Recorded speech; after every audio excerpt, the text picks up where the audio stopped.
Good afternoon, everybody. My name is Phil Mantua, and I'm the Executive Vice President and Chief Financial Officer at Sandy Spring Bank, and the Chairman of the Planning Committee for this year's Maryland Bankers Association's 13th Annual CFO and Financial Management Forum.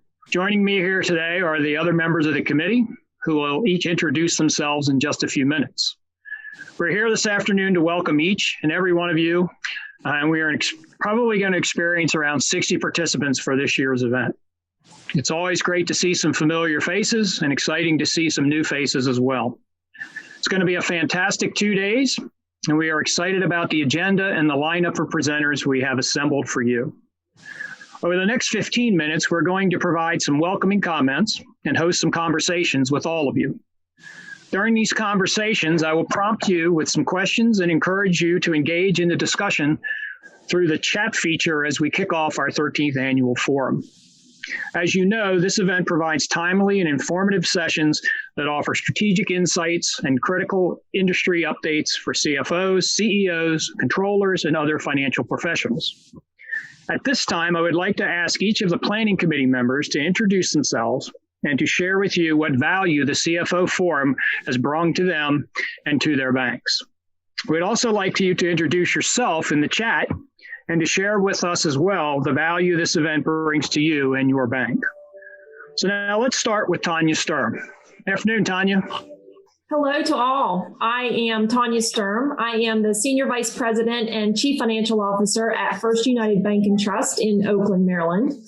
Our bank is currently at $1.6 billion in assets. I have actually been in banking for just about 34 years. And will have reached my 25th anniversary at First United in July of 2021. So welcome to everybody and all of the participants in this year's CFO Forum. It's a great event. It is very fulfilling. The networking, which networking this year will look a little bit different virtually, but it's great to get an attendee list and reach out to your peers to ask questions. It's a great event. You learn a lot of things, a lot of new accounting items that are forthcoming. And as we know this year, a lot of conversation wrapped around how we've been challenged by the pandemic within our institutions and how we've really pivoted and made those changes and adapted to what we've been faced with this year, 2020. So welcome aboard. I look forward to hearing any comments from the conference this year, and have a good time. Thanks again, Tanya. Next, we have Dean Lewis. Hi, Dean. Hi, Phil. My name is Dean Lewis, and I'm the Chief Financial Officer and Board of Director member here at Taylor Bank. Taylor Bank's located in Ocean City, Maryland. We're about $700 million in assets. As of today, thanks to COVID and the explosion in deposits that we've all seen. This conference to me is very important. It's the one I try to attend every year. There are two things that really stand out to this conference. First, meeting with your in-state peers and having conversations around what's impacting community banks is most important, and timely updates of issues. We ask the question often at Taylor Bank, what are we missing? And I feel like the CFO Forum and conference always helps me to determine if we are missing anything here at Taylor Bank. The second thing that I really take away is the interaction with our peers and the vendors as well. We always seem to get good attendance, a broad, diverse set of bankers. I've not been in banking that long, but I feel like a lot of the peers in the state have, and they provide a lot of good insight and leadership throughout the state, and especially at the CFO level. All right. Well, thanks again, Dean. Appreciate the comments. And now finally, our last committee member is Stacy Rainier. Hey, Stacy. Hi, I'm Stacy Rainier, and I am the CFO at Rosedale Federal Savings and Loan located here in Baltimore, Maryland. This is my first year on the planning committee, so I'm really excited to be part of this group. And like my other two counterparts have said, I find this forum to be extremely invaluable just in learning about the industry updates and most importantly, the peer networking. I've only been in my role about 5 years here at the bank, and I spent most of my career in public accounting beforehand. And going to the small world of banking, Tanya and I actually knew each other when I was an auditor way back in the day. But I find the networking with the peer group, with fellow CFOs and accounting staff, as well as the vendors, just to be really invaluable as far as getting industry insights, especially the timely information and new developments that are impacting our industry. All right. Well, thank you, Stacy. Appreciate those comments as well. You ladies are much too young to be talking about way back in the day. I could tell you more about way back in the day. But as we know, in this day, we continue to operate in a very different world. One of a virtual reality, and accordingly, the MBA has worked really hard this year to build out this virtual platform for our event. Whether virtual or in person, there are always two individuals at MBA that make this event happen year after year.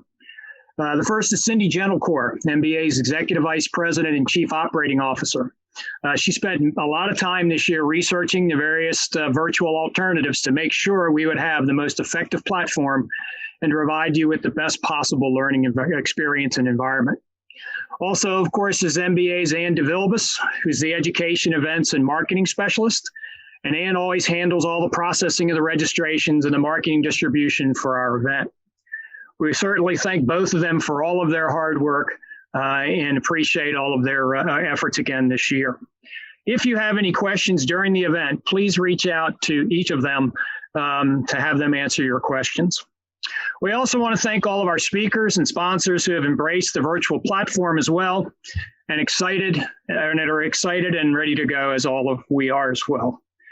Now, what we call the now normal in this current virtual environment, we hope will only be the case for just this year. And we certainly look forward to being back in person in 2021 for this event. I guess only time will tell. You will have an experience this year like no other attendee has ever had. This event in its 13-year history. So we hope we won't let you down given the change in the circumstance. The impact of COVID-19 pandemic has CFOs and all other bank executives, as we know, facing unplanned challenges for their organizations and having to pivot to the new direction in addressing the new business normal. To that end, and at this point, each of us on the planning committee is going to share our new normal experience. And I would ask all of you to participate as well by sharing with us via the chat feature some of your best practices or experiences at your organization. So I'm going to like to ask Tanya, Dean, and Stacy to take a minute to let us know what the transition was for them and their bank in having to pivot in this new business normal, and any best practices that they can share. So for this portion of the session, Dean, let's start with you.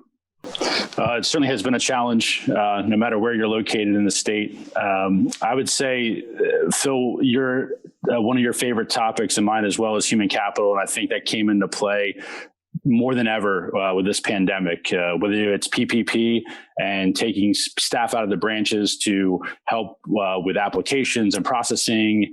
That was huge for us. And I think what really surprised many of us at the bank is the strength of our bench. Bringing folks out of the branch network into something completely new and unseen to them was really great to see. It was really great to see our people rise to the occasion. And it goes to show you how important that human capital element is in our day-to-day, whether it's a normal banking year or a pandemic year. We're going to face challenges in the future. This was a big challenge. As I've said a couple of times, the biggest learning opportunity I've had since undergrad. But regardless, I'd say the second thing that also was very important that we tried to do really well at the bank was communication. From the top down, from the board, from the executive team, is communicate with employees often, open and honestly. And that really made our lives a lot easier throughout the pandemic, whether it's branch closures, lobby closures, other issues that we had throughout the pandemic, PPP, loan deferrals. But communication was key, and we're still doing it to this day. And I encourage everybody to have that huge open line of communication with your employees and your board. So thanks, Phil. Oh, no, thank you, Dean. Great comments, and certainly those I think that we can all compare to and relate to as well. Stacy, how about your experiences through this time?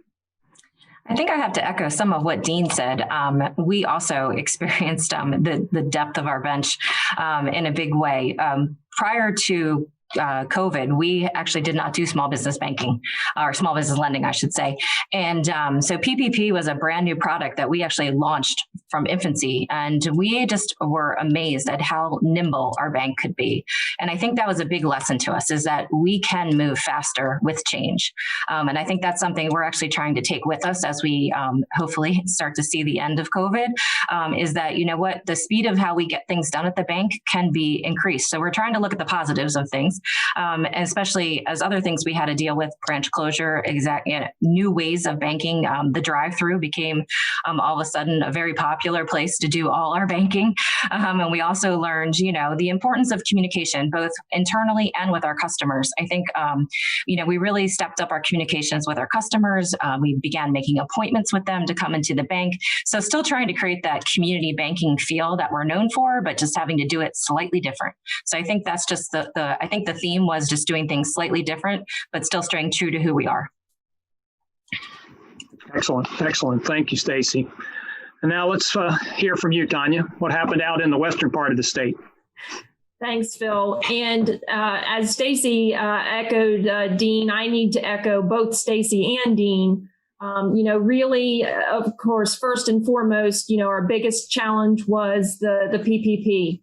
And it was really exciting to see how everybody in this bank really jumped in for that process, and learning along the way, implementation of brand new software over a weekend, and everybody spending an enormous amount of hours, night and day, through the weekends just to get that done, and help our 1,200 applicants that really prospered in that process, and how everybody just pitched in and learned something, from the audit department to executive management to support people that had no function in lending at all, but really jumping in to lend a hand to get this done and really show in all of our markets, how we are here for the communities that we serve.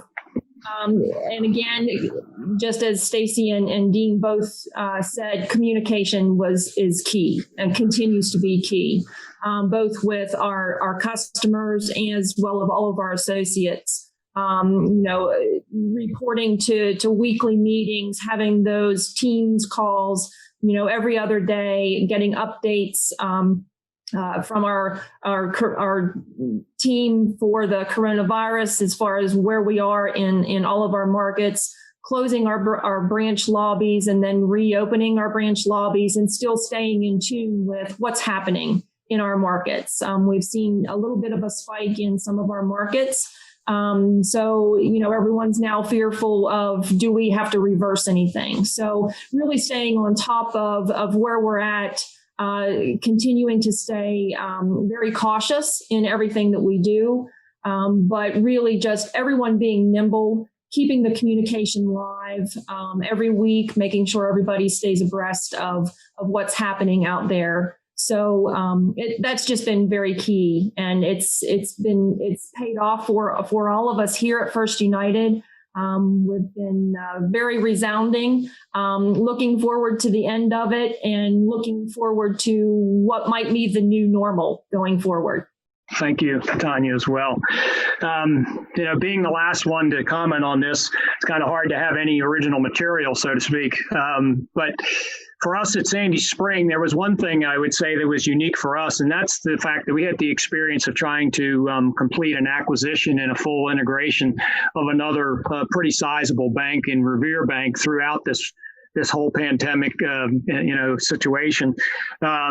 If you can just imagine what it's like to acquire another institution in normal terms and then try to do all of that stuff remotely, that was quite the unique experience. But just like what everyone else has said, we found out a lot about ourselves. We found out about the depth of our teams and the bench strength that we had. We also found, the extreme premium on communication, I think, as everyone has suggested as well. And then like everyone else, we added a PPP program right on top of that. I mean, we closed the Revere transaction on April 1st, and PPP, I think, happened on April 1st and a half. And so it was just an amazing number of months there where, we, like everyone else, had everyone on board and moving things ahead, irregardless of the operating environment. The other thing I would add is probably what are we going to learn from this, and what are we going to do going forward? And I think we're now spending as much time thinking about that as it is what happened to us in the past, and how are we going to react? How are we going to work differently? How are we going to touch clients and have them touch us differently? As an institution, as we move into the future.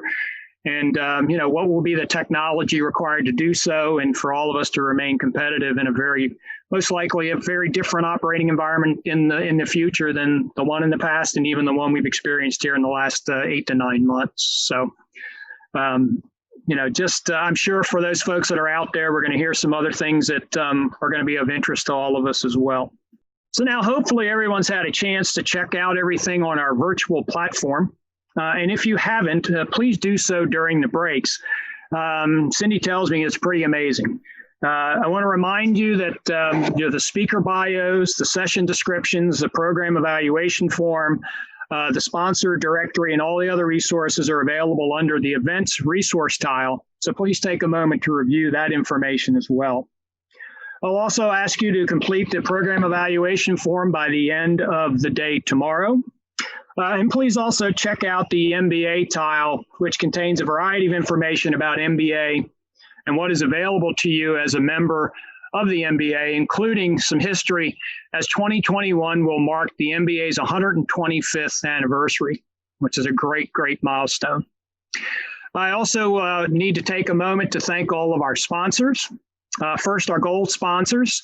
They are the Federal Home Loan Bank of Atlanta, ICBA Securities, Crow LLP, YHB CPA and Consultants. Our silver sponsor is FHN Financial, and our exhibiting sponsors are Mercantile Processing Incorporated, Chatham Financial, PCBB, and the TGM Group LLC. We now ask that you please take a moment to also think about visiting our sponsors in the virtual exhibit hall on the platform during the conference.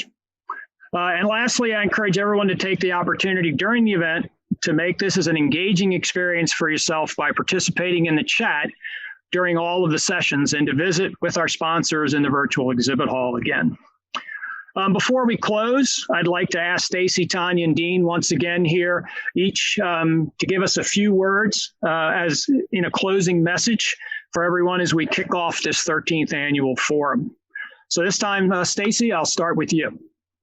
I'm just going to encourage everyone to really put the time in for this meeting. I get it. Zoom fatigue is real. I think we've all experienced it at this point. But I feel like this is such a great session and such a great opportunity to network with your peers and learn a lot of really good, valuable, timely information. So I'm just going to encourage everyone. You're only going to get out of it what you put in it. So I hope everyone really does enjoy the next couple of hours. All right. Thank you, Stacy. Tanya? Thanks, Phil. And as Stacy said, to all that are participating this year, really take advantage of the opportunity that you have, even though, it looks a little different this year for those who have participated before. Really get to know your peers, have those conversations, reach out. There are no dumb questions. Everyone is experiencing the same thing, and there's a lot to learn here. So enjoy. Great. Thank you, Tanya. And finally, Dean, couple words. I just have one thing to say. I think keep your mind open. As Phil said, our industry has changed a lot in the last 9 months, but it's going to change even more over the next 9 years. So keep your mind open, ask questions, challenge yourself, challenge your bank, and good things will come. Thanks, Phil. Oh, yeah. Thank you, Dean. Appreciate that. And the only last thing I'll say is I'm glad we're here. Given everything that's happened, just having the opportunity for us to have the conference, again, albeit in a different format and situation, just the fact that we have the opportunity to do the things that we just talked about as a group and to share our common experiences and ideas and thoughts, I think is just what this is all about. And so now, without much further ado, let's begin the 13th Annual CFO and Financial Management Forum. The first session will begin promptly at 1 p.m., and we will see you all shortly, and enjoy the forum. Thank you all.